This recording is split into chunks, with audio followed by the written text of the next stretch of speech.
I just have to say it. This has got to be John Cena's favorite movie because you can't see anything.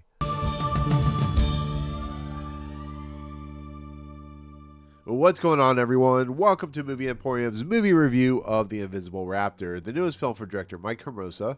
All right, everyone out there in the movie review sphere watching my review for The Invisible Raptor. This is a special one because The Invisible Raptor is a film about an invisible raptor who terrorizes a town, and only a group of zoologists and people that study animals can stop this thing. But in the process, you have crazy, wacky characters like a zoo attendant and his over-the-top zealous friend, and then you have the attractive woman. But then you have Sean Astin in this movie, and it becomes this like crazy gore fest of an invisible raptor attacking people, mutilating people, and they have to find a way to stop that. But this is a action comedy. This is a sci-fi comedy that apes a lot of movies like Jurassic Park. So with that said, I wanted to see this movie. I asked for a screener. They were nice enough to send it to me. And I knew this movie wasn't going to be good. I knew it was going to be pretty bad. But I hoped for entertainment value. I hoped for fun. I hoped for something, just entertain me for a couple hours or something like that. So going into this movie, I knew it wasn't going to be good. Trust me. When I do my review of this movie as we're talking, you'll understand why. So with that said, for my honest review of this movie, it's terrible. It's an absolutely horrible movie. But with that caveat, it is an absolutely wonderful, fun, energetic, B-level, campy, over-the-top, silly film. It's about a raptor that's invisible, that does things human-like nature, that is very smart, that attacks people, that kills people, and it is exactly what the premise promises. It is goofy. I laughed so hard in this movie because it was just, I just things that happen in this movie are funny as all can be. It's a movie that doesn't take itself seriously. It knows what it's going for. It knows what the audience is wanting out of it, and that's all. That's all you can ask for. This movie doesn't attempt to be a serious movie. It attempts to just please you for. It's a little longer than it needs to be.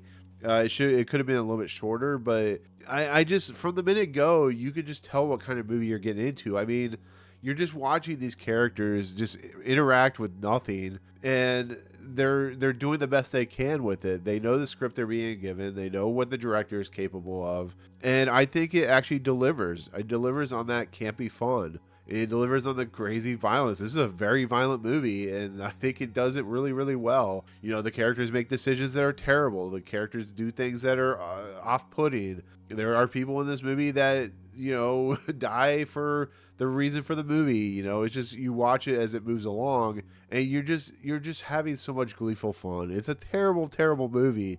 The dialogue's terrible. The acting's terrible. I mean, Sean Astin's in this movie because he needs a paycheck. It's just... It doesn't attempt to be anything more than what it is, and that is perfectly all right with me.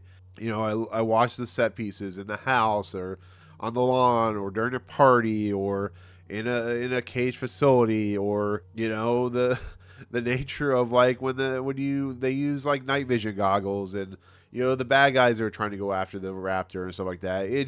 It does everything that you hope for a movie to do like this, and I found it funny, and there's so much disturbing content in this movie, whether it be like a person dressed as a raptor, the use of urine, the use of poop, the use of like it's crazy. It definitely apes Jurassic Park. It definitely apes like those thriller movies. I kind of love this movie. It's not gonna be my top 10. It's not gonna be my worst of the year. It's gonna be one of those movies that you get high or you drink a lot and you laugh your ass off. That's what kind of movie it is. So this is not a very long review. There's not really much to talk about. It's exactly the premise that you think it's going to be. It deals with characters that make poor decisions, that do stupid things, but that's the purpose of this movie. This movie's intentionally made to be that. And that's all I wanted out of this movie. And that's all I got out of this movie. And I laughed and I had fun. And it's enjoyable, and I knew it wasn't going to be bad, and I laughed how terrible the dialogue was. I laughed at the scenarios. I laughed at the fact that it's about an invisible raptor and it never explains why there's an invisible raptor. And, when it escapes and you watch it go on a terror rampage, it's a really fun movie. It really is. If you like those B grade, stuff you would see on like Red Letter Media or stuff you would see in like Mystery Science Theater 3000 and making fun of it, that's this type of movie. So there you go. Anyways, with that said, that's my pretty short review of The Invisible Raptor. Just know it's a little longer than it needs to be. That is a negative. But if you want a terribly fun, just awful movie with a lot of great moments, that's what this movie's meant for. So there you go. Anyways, with that said, that's going to be my take on The Invisible Raptor. Thank you so much for watching. Comments below, what do you think of these types of movies? Are you looking forward to this movie? What's your favorite, like, terrible, fun, entertainment value type of movie? So let me know. But with that said, thank you so much for watching. If you like what you see on this video, awesome, hit the subscribe button to join Movie Emporium. Hit that notification bell, top to find what's coming next. If you like this video, awesome, hit that like button. And as always, we'll see you guys on the next video. Peace out, guys.